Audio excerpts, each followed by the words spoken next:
Vascaíno do Cerrado.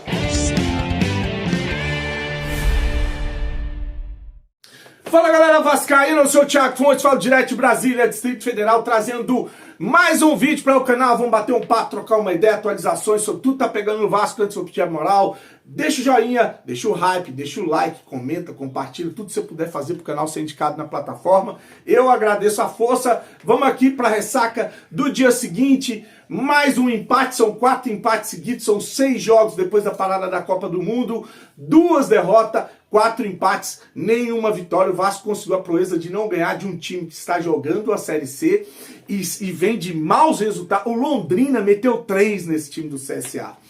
Demitiu o treinador, afastou jogadores, vive uma situação ruim, jogou com o time todo atrás, as linhas baixas, e mesmo assim esse time do Vasco que cria, né, roda a bola, tem posse de bola, não tem jogador que faça essa bola ir para dentro do gol. E aí você tem um atacante que é um dos principais atacantes do Brasil, o Verratti, né, quando a bola vai na área é um jogador que costuma ser decisivo, que vem numa má fase, não consegue fazer gols, e que o Fernando Diniz não tira ele nem para um caralho do time titular.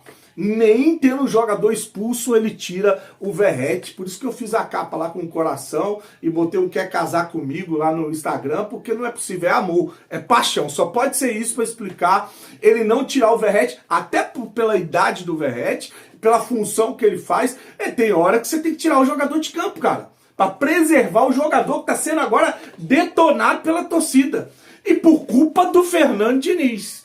Por culpa do Fernando Diniz. Agora, o caso do João Vitor é um caso à parte. Acho que tem uma mescla de Fernando Diniz, mas tem muito do Pedrinho nessa permanência do João Vitor no time titular. E eu vou tentar explicar por quê. A minha opinião, tá? A minha opinião. Né? O João Vitor, jogador mimado, birrento, irresponsável.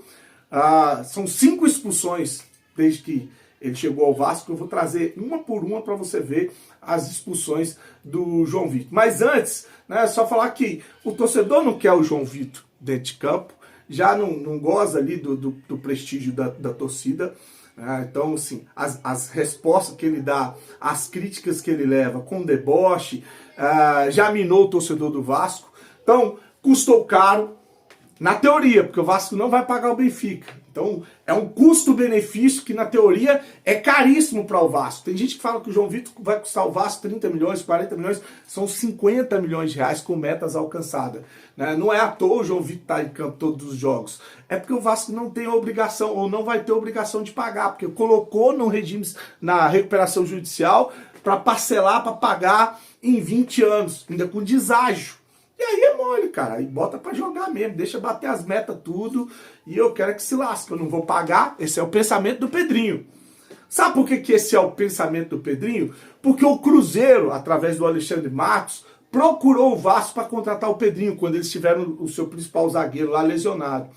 O Alexandre Matos queria levar o João Vitor, contratar o João Vitor, para jogar no Cruzeiro.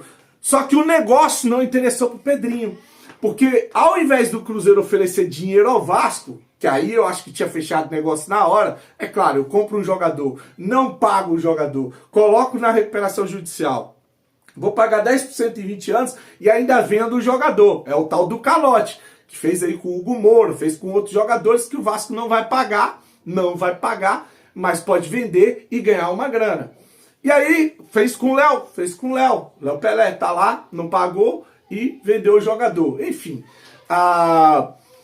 o Cruzeiro ofereceu uma proposta para o Vasco, para ter o João Vitor, que foi a seguinte: manda o zagueiro para cá e a gente assume a sua dívida com o Benfica. Para o Vasco isso não interessava. Você perde um jogador titular, como o Pedrinho falou em coletiva, eu não vou abrir mão de um jogador titular, né? E você não tem o dinheiro, porque o dinheiro vai para o dono ex-dono do jogador, com a dívida que o Vasco tem com o Benfica. O que o Pedrinho ia lucrar nessa jogada? Nada. Por isso esse negócio não saiu.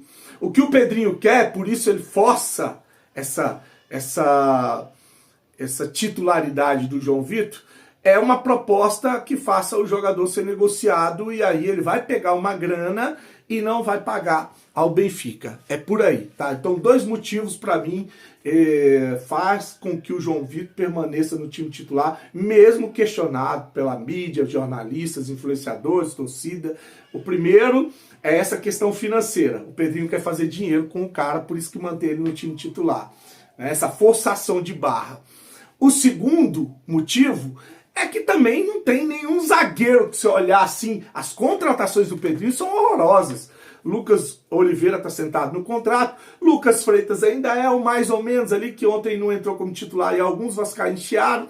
Maurício Lemos até hoje não mostrou para que veio. Então você não tem uma grande injustiça sendo cometida. Tipo, tem um grande zagueiro no banco e ele não tá entrando porque o pereba do João Vitor tá em campo. Não, não tem também. Então, por esses dois motivos, ele vai ficando no time titular. Vou trazer para você as 5 expulsões que o João Vitor teve desde que vestiu a camisa do Vasco, e você vai ver como que esse cara é irresponsável, mimado e infantil, tá? Porque dessas expulsões, 2 foram em clássico que a gente tomou porrada do Botafogo e do Flamengo, né? 3 na Copa do Brasil, e só uma expulsão, você pode dizer assim, essa jogada, ela podia terminar em gols. Os outros foram tudo expulsão sem sentido.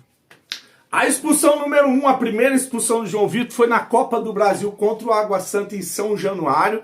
Eu vou colocar aqui a confusão, essa eu não tenho a imagem da hora que o juiz expulsa o jogador. O Vasco chegava ao empate, né, 3-3 com o gol do Piton, e o João Vitor foi provocar, ou foi chamar os jogadores do Água Santa para briga, lá o Neilton lá, né, ficou bravo porque eles estavam provocando o Vasco, e ele partiu para briga. Essa foi a primeira expulsão, expulsou ele e o Neilton do Água Santa, né? A segunda expulsão foi na goleada sofrida para o Urubu, assim que o Pedrinho assumiu, lembra lá do Álvaro Pacheco, o técnico português, acho que era Álvaro Pacheco, né? O Léo Pelé erra o passe na saída de bola, dá na fogueira, o João Vitor chega atrasado e dá um carrinho que acerta o tornozelo do jogador do Urubu, parecido com aquela expulsão do Piton, né? Ele erra a bola e acerta o tornozelo do jogador, e o VAR teve que chamar para o juiz expulsar o João Vitor. O detalhe que mesmo com o erro do Léo Pelé, essa bola estava longe da área do Vasco, não era assim um lance eminente, um lance de perigo, e essa expulsão ainda foi no primeiro tempo, tá? O Vasco ficou com 1 a menos contra o Urubu ainda no primeiro tempo. A terceira expulsão, infantil na Copa do Brasil também, uma dividida com o jogador do Atlético Paranaense na lateral ali, que ele sai trombando para fora do campo, longe da defesa do Vasco também. O João Vitor se enrosca com o jogador, segura a perna do jogador que revida, e o juiz bota os dois para fora de campo, expulsou os 2 jogadores.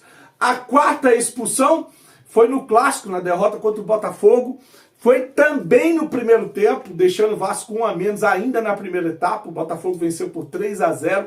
O jogador passa pelo João Vitor como quem passa de ninguém, e o João Vitor puxa, derruba ele dentro da área. Para mim, essa foi a única expulsão que era uma jogada que podia gerar risco de gol para o time adversário, né? E aí ele derruba o jogador dentro da área, toma o segundo amarelo, é expulso, e pênalti para o Botafogo, um prejuízo do caramba para o Vasco. Essa quarta expulsão aí do João Vitor pelo Vasco, que foi contra o Botafogo. A quinta expulsão foi a de ontem, que já estava escrita, né? Primeiro ele fez uma entrada que, inclusive, o comentarista da Sport TV falou, olha, ficou barato, isso aí podia ter dado cartão. O juiz advertiu o jogador, depois ele faz uma outra falta, toma um amarelo, e aí de maneira infantil, lá no ataque, ele mete o braço, deixa o braço no rosto do jogador, matando uma jogada de contra-ataque, também não ia dar em absolutamente nada, e acaba tomando o segundo amarelo, deixando o Vasco com 1 a menos na reta final do jogo contra o CSA. Se fosse um adversário mais qualificado um pouquinho, talvez o Vasco tinha tomado o gol e perdido mais uma vez por irresponsabilidade do João Vitor.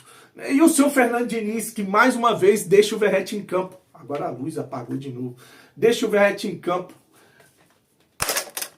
Apagou. Mesmo com 1 a menos, ele mantém o Verratti em campo, não sei por qual motivo. Ele falou na coletiva que o Verratti é bom para a jogada defensiva aérea. Eu vi como ele é bom, né? Entregou o gol lá do Internacional, enfim, tá? Então, as expulsões infantis desse menino birrado, que custou caro, que vai ser um calote, obviamente o Vasco não vai pagar, mas está sendo forçada essa permanência dele no time titular para que haja um comprador, para que apareça alguém interessado. Ah, sabe? Ah, tá em crise, ele é bom jogador, é titular, tá lá o Fernandinho toda vez elogiando ele na coletiva, o Pedrinho elogiando, estão esperando alguém chegar, olha, tá passando por problema aí o João Vitor, a gente tá precisando de um zagueiro, manda pra cá que a gente paga. É isso que estão esperando acontecer, enquanto isso a gente vai tendo que tolerar esse zagueiro cabaço dentro de campo. Comenta, compartilha, segue o canal, tamo junto com Deus e saudações vascaínas.